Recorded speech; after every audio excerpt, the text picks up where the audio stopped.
हाँ जी, बहुत ही ਸਤਿਕਾਰਯੋਗ ਅਧਿਆਪਕ ਸਾਥੀਓ ਕਿ ਜਿਵੇਂ ਤੁਹਾਨੂੰ ਕੋਈ ਪਤਾ ਹੈ ਕਿ ਆਪਣਾ ਜਿਹੜਾ ਧਰਨਾ ਹੈ ਅੱਜ 185ਵੇਂ ਦਿਨ ਦੇ ਵਿੱਚ ਦਾਖਲ ਹੋ ਗਿਆ ਹੈ ਤੇ ਜਿਹੜਾ ਆਪਣਾ ਦੂਜਾ ਅੱਜ ਆਪਾਂ ਗੇਟ ਬੰਦ ਕੀਤੇ 30 ਦਿਨ ਦੇ ਕਰੀਬ ਬੰਦ ਕੀਤੇ ਹੋਏ ਲਗਾਤਾਰ।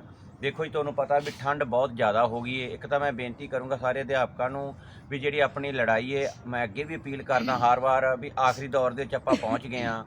ਅਧਿਆਪਕ ਸਾਥੀਓ, ਇੱਕ ਤਾਂ ਆਪਾਂ 21 ਤਰੀਕ ਨੂੰ ਪੰਜਾਬ ਦੀਆਂ ਜਿਹੜੀਆਂ ਕਿਸਾਨ ਜਥੇਬੰਦੀਆਂ ਜਾਂ ਹੋਰ ਜਥੇਬੰਦੀਆਂ ਉਹਨਾਂ ਦੇ ਨਾਲ ਰਲ ਕੇ ਪ੍ਰੋਗਰਾਮ ਰੱਖਿਆ ਹੋਇਆ ਹੈ।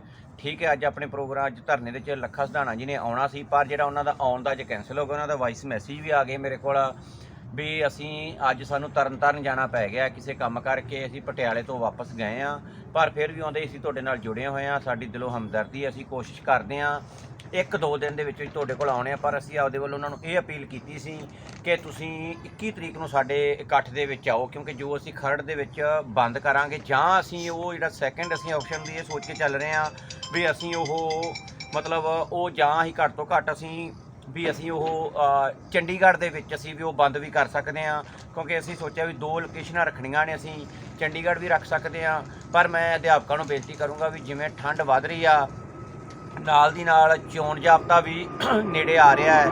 ਵੇਖੋ, ਸਰਕਾਰ ਕਿਸੇ ਵੇਲੇ ਵੀ ਚੋਣ ਜਾਬਤਾ ਲਾ ਸਕਦੀ ਆ। ਮੈਂ ਜਿੰਨੇ ਵੀ ਸਾਡੇ ਅਧਿਆਪਕ ਘਰਾਂ 'ਚ ਬੈਠੇ ਆ, ਵੇਖੋ ਮੈਨੂੰ ਪਤਾ ਬਾਈਕਾਟ ਕਿਹੜੇ ਨੇ ਕਿੰਨਾ ਕੁ ਕੀਤਾ ਹੈ, ਪਰ ਕੋਈ ਗੱਲ ਨਹੀਂ, ਜੇ ਝੂਠ ਬੋਲ ਲਓ ਕਿ ਕੋਈ ਫਰਕ ਨਹੀਂ ਪੈਣਾ। ਪਰ ਜੇਕਰ ਹੁਣ ਅਸੀਂ ਨਾ ਲੜੇ ਤਾਂ ਇਹ ਜਿਹੜੇ ਸਾਡੇ ਕੋਲ ਆਖਰੀ ਜਿਹੜੇ ਲੜਾਈ ਦੇ ਦਿਨ, ਮਤਲਬ ਇਹ ਕਹਿ ਸਕਦੇ ਹਾਂ ਵੀ ਸਿਰਫ ਤੇ ਸਿਰਫ ਸਾਡੇ ਕੋਲ 2026-27 ਦੇ ਵਿੱਚ ਦੁਬਾਰਾ ਜਾ ਕੇ ਦਿਨ ਆਉਣੇ ਆ। ਤੇ ਅਸੀਂ ਵਾਰੀ-ਵਾਰੀ ਸਾਰੇ ਅਧਿਆਪਕਾਂ ਨੂੰ ਅਪੀਲ ਵੀ ਕਰ ਰਹੇ ਹਾਂ 21 ਤਰੀਕ ਨੂੰ ਇੰਨਾ ਵੱਡਾ ਹੜ੍ਹ ਆ ਜੇ ਅਧਿਆਪਕਾਂ ਦਾ, ਤਾਂ ਜੋ ਕਿ ਆਪਾਂ ਪੱਕੇ ਤੌਰ ਤੇ ਇੱਥੇ ਬੈਠਣਾ ਉਸ ਸੜਕ ਦੇ ਉੱਪਰ। ਠੰਡ ਦੀ ਕੋਈ ਪਰਵਾਹ ਨਹੀਂ ਮੰਨਣੀ, ਜਿੰਨਾ ਹੋ ਸਕਦਾ ਆਪਣੇ ਨਾਲ ਕੋਈ ਵੀ ਅਧਿਆਪਕ ਜੇ ਕੋਈ ਆਪਦਾ ਮਤਲਬ ਠੰਡ ਤੋਂ ਬਚਣ ਵਾਸਤੇ ਕੋਈ ਵੀ ਪ੍ਰਬੰਧ ਕਰਕੇ ਆ ਸਕਦਾ ਤਾਂ ਉਹ ਜ਼ਰੂਰ ਨਾਲ ਕਰਕੇ ਆਵੇ। ਬਾਕੀ ਠੀਕ ਹੈ, ਕੋਸ਼ਿਸ਼ ਸਾਡੀ ਵੀ ਰਹੇਗੀ ਕਿ ਅਸੀਂ ਇੱਥੋਂ ਸਾਡੇ ਕੋਲ ਕੰਬਲ ਵਗੈਰਾ ਜਾਂ ਜਿੰਨਾ ਵੀ ਸਾਡੇ ਕੋਲ ਅਰੇਂਜ ਹੋਊਗਾ ਅਸੀਂ ਕਰਾਂਗੇ, ਕਿਉਂਕਿ ਲੜਾਈ ਹੁਣ ਆਖਰੀ ਦੌਰ ਦੇ ਵਿੱਚ ਪਹੁੰਚ ਗਈ ਆ।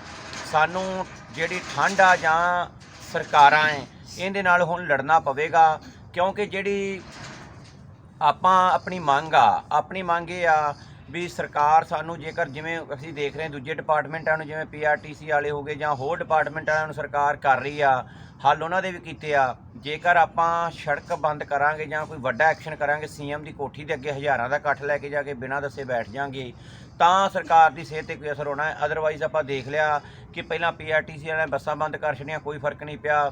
ਜੇ ਅੱਜ ਅਸੀਂ ਲਗਾਤਾਰ 30 ਦਿਨ ਹੋ ਗਏ ਪੰਜਾਬ ਸਿੱਖਿਆ ਵਿਭਾਗ ਦੇ ਗੇਟ ਬੰਦ ਕੀਤੇ ਹੋਏ ਨੇ, ਕੋਈ ਵੀ ਅਧਿਕਾਰੀ ਉੱਪਰ ਨਹੀਂ ਜਾਂਦਾ, 7 ਡਿਪਾਰਟਮੈਂਟ ਪੂਰੀ ਤਰ੍ਹਾਂ ਲੌਕ ਹੋਏ ਪਏ ਨੇ, ਕੋਈ ਕੰਮ ਨਹੀਂ ਹੋ ਰਿਹਾ, ਪਰ ਫਿਰ ਵੀ ਸਰਕਾਰ ਨੂੰ ਕੋਈ ਫਰਕ ਨਹੀਂ ਪੈਂਦਾ। ਦੇਖੋ ਜੀ, ਲੜਾਈ ਆਪਣੀ ਆਖਰੀ ਦੌਰ 'ਚ ਆ, ਹੁਣ ਆਪਾਂ ਨੂੰ ਇਹਨੂੰ ਹੋਰ ਤੇਜ਼ ਕਰਨਾ ਪਏਗਾ, ਦਿਨ ਗਿਣਤੀ ਦੇ ਰਹਿ ਗਏ ਨੇ।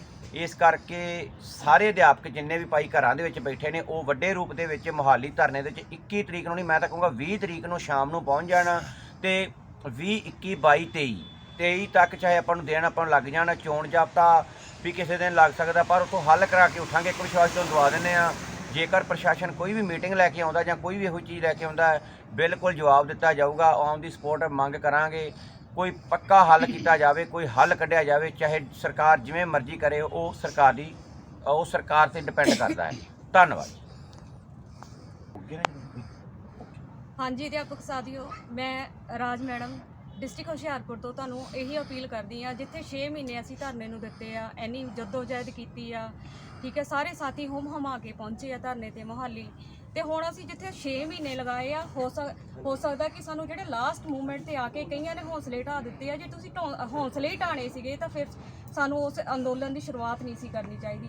ਦੇਖੋ, ਜਿੱਥੇ 6 ਮਹੀਨੇ ਲਗਾਏ ਆ, ਲਾਸਟ ਮੂਮੈਂਟ ਤੇ ਆ ਕੇ ਹਿੰਮਤ ਨਾ ਹਾਰੋ। ਮੇਰੀ ਤੁਹਾਡੇ ਅੱਗੇ ਇਹੀ ਬੇਨਤੀ ਆ, ਲਾਸਟ ਫੈਸਲੇ ਦੀ ਘੜੀ ਦੇ ਉੱਤੇ ਆਪਣੇ ਸਾਥੀਆਂ ਦਾ ਸਾਥ ਦਿਓ। 21 ਤਰੀਕ ਦੀ ਹੋਣ ਵਾਲੀ ਰੈਲੀ ਤੇ ਤੁਸੀਂ ਹੁਮ-ਹੁਮਾ ਕੇ ਪਹੁੰਚੋ, ਤਾਂ ਕਿ ਸਾਡੇ ਹੱਥ ਪੱਲੇ ਕੁਝ ਆ ਸਕੇ। 6-6 ਹਜ਼ਾਰ ਦੇ ਵਿੱਚ ਸਾਡਾ ਗੁਜ਼ਾਰਾ ਨਹੀਂ ਹੁੰਦਾ ਘਰਾਂ ਦਾ, ਇਹ ਤੁਹਾਨੂੰ ਸਾਰਿਆਂ ਨੂੰ ਪਤਾ। ਇਸ ਕਰਕੇ ਮੇਰੀ ਇਹੀ ਬੇਨਤੀ ਹੈ ਤੁਹਾਡੇ ਅੱਗੇ, ਜਿੱਥੇ 6 ਮਹੀਨੇ ਸਟਰਗਲ ਕੀਤਾ, ਉੱਥੇ ਲਾਸਟ ਮੂਮੈਂਟ ਤੇ ਆ ਕੇ ਹਿੰਮਤ ਨਾ ਹਾਰੋ। 21 ਤਰੀਕ ਨੂੰ ਜਿਹੜੀ ਰੈਲੀ ਹੋਣ ਜਾ ਰਹੀ ਆ, ਕਿਸਾਨ ਜਥੇਬੰਦੀਆਂ ਨੇ ਸਾਡਾ ਸਾਥ ਦੇਣਾ। ਜੇ ਸਾਡੇ ਆਪਣੇ ਸਾਥੀ ਸਾਡੇ ਨਾਲ ਨਹੀਂ ਖੜਨਗੇ ਤਾਂ ਬਹੁਤ ਮਾੜੀ ਗੱਲ ਹੋਊਗੀ। ਕੋਸ਼ਿਸ਼ ਕਰੋ। ਠੀਕ ਆ, ਤੁਹਾਡੇ ਹਰ ਇੱਕ ਦੀ ਆਪਣੀ ਆਪਣੀ ਮਜਬੂਰੀ ਹੁੰਦੀ ਹੈ। ਆਪਣੀਆਂ ਮਜਬੂਰੀਆਂ ਨੂੰ ਇੱਕ ਦਿਨ ਦੇ ਲਈ ਪਿੱਛੇ ਪਾ ਕੇ ਤੁਸੀਂ ਇਸ ਧਰਨੇ ਤੇ ਆ ਕੇ ਆਪਣੇ ਸਾਥੀਆਂ ਦਾ ਸਾਥ ਦਿਓ, ਕਨਵੀਨਰਾਂ ਦਾ ਸਾਥ ਦਿਓ, ਤਾਂ ਕਿ ਅਸੀਂ ਇੱਥੋਂ ਜਿੱਤ ਪ੍ਰਾਪਤ ਕਰ ਸਕੀਏ। ਧੰਨਵਾਦ ਜੀ। ਸਤਿ ਸ਼੍ਰੀ ਅਕਾਲ ਸਾਥੀਓ, ਮੈਂ ਰੇਨੂ ਵਾਲਾ, ਡਿਸਟ੍ਰਿਕਟ ਹੁਸ਼ਿਆਰਪੁਰ। ਮੈਂ ਤੁਹਾਨੂੰ ਇਹੀ ਕਹਿਣਾ ਚਾਹੁੰਦੀ ਹਾਂ ਕਿ ਜਿੱਥੇ ਆਪਾਂ ਇੰਨੀ ਮਿਹਨਤ ਕੀਤੀ ਹੈ, 6 ਮਹੀਨੇ ਤੋਂ ਆਪਾਂ ਮਿਹਨਤ ਕਰਦੇ ਆ ਰਹੇ ਹਾਂ ਤੇ ਹੁਣ ਤੱਕ ਕਰਦੇ ਰਹੇ ਹਾਂ, ਕਰਦੇ ਰਹਿਣਾ ਹੈ, ਪਰ ਜਦੋਂ ਤੱਕ ਸਾਨੂੰ ਆਪਣਾ ਹੱਕ ਨਹੀਂ ਮਿਲਦਾ। ਹੁਣ ਜਦੋਂ ਤੁਹਾਨੂੰ ਪਤਾ ਲੱਗਾ ਸਾਰਿਆਂ ਨੂੰ ਕਿ 21 ਤਰੀਕ ਦੀ ਰੈਲੀ ਰੱਖੀ ਹੈ, ਤੁਸੀਂ ਗਰੁੱਪਾਂ ਵਿੱਚ ਬਹੁਤ ਗਲਤ ਮੈਸੇਜ ਪਾਏ ਹੈ ਔਰ ਪਾ ਵੀ ਰਹੇ ਹੋ, ਆ ਹੋ ਗਿਆ, ਇਹ ਹੋ ਗਿਆ, ਉਹ ਹੋ ਗਿਆ। ਤੁਹਾਨੂੰ ਸਾਰਿਆਂ ਨੂੰ ਪਤਾ ਹੈ ਕਿ ਜੋ ਹੋਣਾ ਉਹ ਤੁਹਾਡੇ ਸਾਹਮਣੇ ਹੋਣਾ। ਹਾਲੇ ਤੱਕ ਜੇ ਹੋਇਆ ਕੁਛ ਨਹੀਂ ਤਾਂ ਸਮਝ ਲਓ ਕਿ ਤੁਹਾਨੂੰ ਕਰਨਾ ਪੈਣਾ ਹੈ। ਉਹ ਕਿੱਦਾਂ ਹੋਣਾ? ਤੁਹਾਡੇ ਸਾਥ ਨਾਲ ਹੋਣਾ। ਤੁਹਾਨੂੰ ਸਾਰਿਆਂ ਨੂੰ ਅਪੀਲ ਹੈ ਕਿ ਤੁਸੀਂ ਗਲਤ ਮੈਸੇਜ ਵੱਲ ਧਿਆਨ ਨਾ ਦਿਓ ਤੇ ਸਾਰੇ ਜਾਣੇ 21 ਦੀ ਰੈਲੀ ਜਿਹੜੀ ਖਰੜ ਅਸੀਂ ਜਾਮ ਕਰਨ ਦੀ ਰੱਖੀ ਹੈ, ਸਾਡੇ ਸਟੇਟ ਆਗੂਆਂ ਨੇ ਵੀ ਰੱਖੀ ਹੈ। ਉਹਨਾਂ ਨੇ ਬਾਈਕਾਟ ਵੀ ਪੂਰੀ ਤੌਰ ਤੇ ਕੀਤਾ ਸਕੂਲਾਂ ਦਾ। ਸਾਨੂੰ ਵੀ ਪਤਾ ਤੁਸੀਂ ਕਿੰਨਾ ਕੁ ਬਾਈਕਾਟ ਕੀਤਾ ਹੈ ਤੇ ਕਿੰਨਾ ਕੁ ਕਰ ਰਹੇ ਹੋ। ਜੇ ਤੁਸੀਂ ਸਕੂਲ ਜਾਣਾ ਚਾਹੁੰਦੇ ਹੋ, ਠੀਕ ਹੈ, ਤੁਹਾਡੀ ਚੰਗੀ ਗੱਲ ਹੈ, ਤੁਸੀਂ ਸਕੂਲ ਵੀ ਜਾਣਾ ਚਾਹੁੰਦੇ ਹੋ ਔਰ ਪੜ੍ਹਾਉਣਾ ਵੀ ਚਾਹੁੰਦੇ ਹੋ, ਪਰ ਅਸੀਂ ਕਹਿੰਦੇ ਆ ਕਿ ਕੁਝ ਲੈ ਕੇ ਤਾਂ ਜਾਓ। ਤੁਹਾਨੂੰ ਸਕੂਲ ਬੈਠਣਾ ਚੰਗਾ ਲੱਗਦਾ ਹੈ, ਪਰ ਆਪਣਾ ਹੱਕ ਤਾਂ ਲਓ। ਆਪਣੇ ਸਕੂਲ ਦੀ ਜਾਣ ਦੀ ਤੇ ਕਿਤੇ ਮਿਹਨਤ ਤੁਹਾਡੇ ਪੱਲੇ ਪਵੇ। ਤੁਸੀਂ 6000 ਚੋਂ ਜੇ ਖੁਸ਼ ਹੋ ਤਾਂ ਤੁਸੀਂ ਘਰ ਜਾ ਕੇ ਬੈਠੇ ਪੁੱਛਦੇ ਹੋ ਕਿ ਕਿੰਨੀ ਸਾਡੀ ਤਨਖਾਹ ਵਧੀ ਹੈ, ਕੀ ਸਾਡਾ ਮਸਲਾ ਹੱਲ ਹੋਣਾ, ਨਹੀਂ ਹੋਣਾ। ਬਾਈਕਾਟ ਕਰਨ ਦਾ ਜੇ ਤੁਸੀਂ ਧੋਖਾ ਦੇ ਰਹੇ ਹੋ ਨਾ, ਤੇ ਆਪਣੇ ਆਪ ਨੂੰ ਦੇ ਰਹੇ ਹੋ, ਨਾ ਕਿ ਤੁਸੀਂ ਸਾਡੇ ਕੇਡਰ ਨੂੰ ਦੇ ਰਹੇ ਹੋ, ਨਾ ਕਿਸੇ ਆਗੂ ਨੂੰ ਦੇ ਰਹੇ ਹੋ। ਆਪਣੇ ਆਪ ਨਾਲ ਤੁਹਾਡਾ ਧੋਖਾ ਹੈ। ਤੁਸੀਂ ਬਹੁਤ ਵੱਡਾ ਧੋਖਾ ਕਰ ਲਿਆ। ਜੇ ਤੁਸੀਂ ਹੁਣ ਨਾ ਨਿਕਲੇ ਨਾ ਤਾਂ ਤੁਸੀਂ ਸਾਰੀ ਜ਼ਿੰਦਗੀ ਰੋਣਾ ਹੈ। ਤੁਸੀਂ ਗਰੁੱਪ 'ਚ ਮੈਸੇਜ ਦੇਖ ਕੇ ਰੋਣ ਲੱਗੇ ਨੇ, ਜਦੋਂ ਹੱਥ ਕੁਛ ਨਹੀਂ ਨਾ ਆਉਣਾ ਤੁਸੀਂ ਸੱਚੀ ਰੋਣਾ ਹੈ। ਫਿਰ ਤੁਸੀਂ ਕਹਿਣਾ ਹੈ ਕਿ ਸਾਡੇ ਪ੍ਰਧਾਨਾਂ ਨੇ ਕੁਛ ਨਹੀਂ ਕੀਤਾ।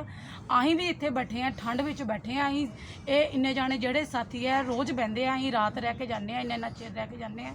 ਤੁਹਾਨੂੰ ਅਪੀਲ ਹੈ ਕਿ ਤੁਸੀਂ ਜਿਹੜੇ ਆ ਇੱਥੇ ਦਿਨ ਤੇ ਆ ਸਕਦੇ ਹੋ। ਜਦੋਂ ਹੁਣ 21 ਤਰੀਕ ਦੀ ਜਿਹੜੀ ਰੈਲੀ ਰੱਖੀ ਆ, ਉਹਦੇ ਵਿੱਚ ਭਰਾਤਰੀ ਜਥੇਬੰਦੀਆਂ ਵੀ, ਕਿਸਾਨ ਜਥੇਬੰਦੀਆਂ ਸਾਡੇ ਨਾਲ ਹੈ। ਉਹਨਾਂ ਨਾਲ ਗੱਲਬਾਤ ਹੋ ਚੁੱਕੀ ਆ, ਉਹਨਾਂ ਨੇ ਵੀ ਆਉਣਾ। ਤੇ ਤੁਸੀਂ ਵੀ ਇਦਾਂ ਦਾ ਇਕੱਠ ਕਰੋ ਤਾਂ ਕਿ ਸਰਕਾਰ ਜਿਹੜੀ ਸਾਡੀ ਗੱਲ ਮੰਨਣ ਤੇ ਮਜਬੂਰ ਹੋ ਜੇ।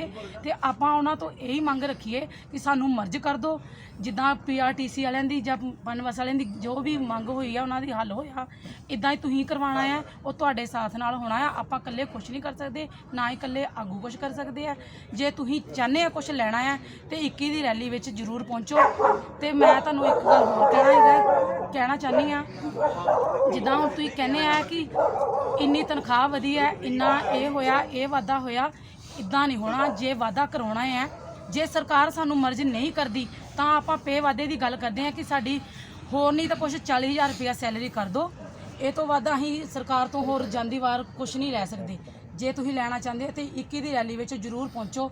ਧੰਨਵਾਦ ਜੀ।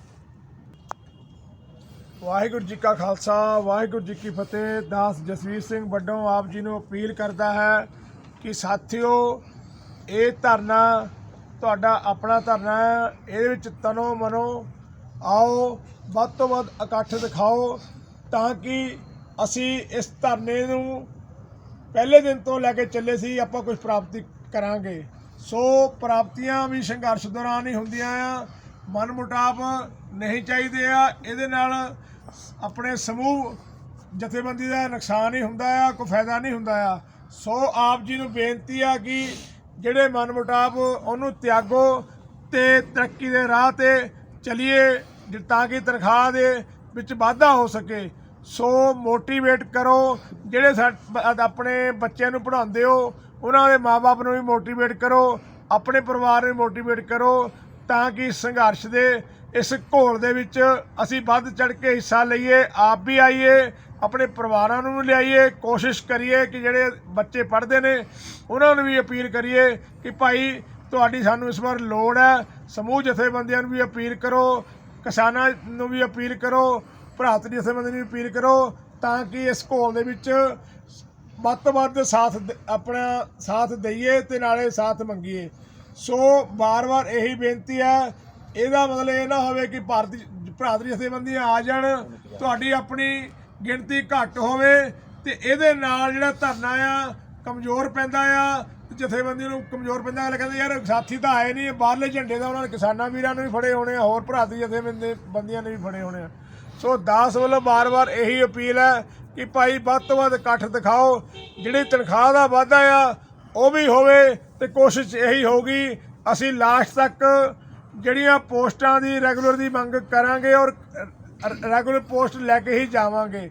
ਸੋ ਇਹੀ ਦਾਸ ਵੱਲੋਂ ਆਪ ਜੀ ਨੂੰ ਬੇਨਤੀ ਹੈ ਕਿ ਭਾਈ ਤੁਸੀਂ ਵੱਧ ਤੋਂ ਵੱਧ ਇਕੱਠ ਕਰੋ ਤੇ ਜਿਹੜੀ ਠੰਡ ਦੀ ਜ਼ਿਆਦੇ ਆ ਉਹਦੇ ਵਿੱਚ ਆਪਣੇ ਕੰਬਲ ਵਗੈਰਾ ਹੋਰ ਵੱਧ ਤੋਂ ਵੱਧ ਜਿਹੜਾ ਸਾਧਨ ਹੈ ਉਹਨੂੰ ਜਟਾਓ ਜੀ। ਧੰਨਵਾਦ ਜੀ। ਵਾਹਿਗੁਰੂ ਜੀ ਕਾ ਖਾਲਸਾ, ਵਾਹਿਗੁਰੂ ਜੀ ਕੀ ਫਤਿਹ।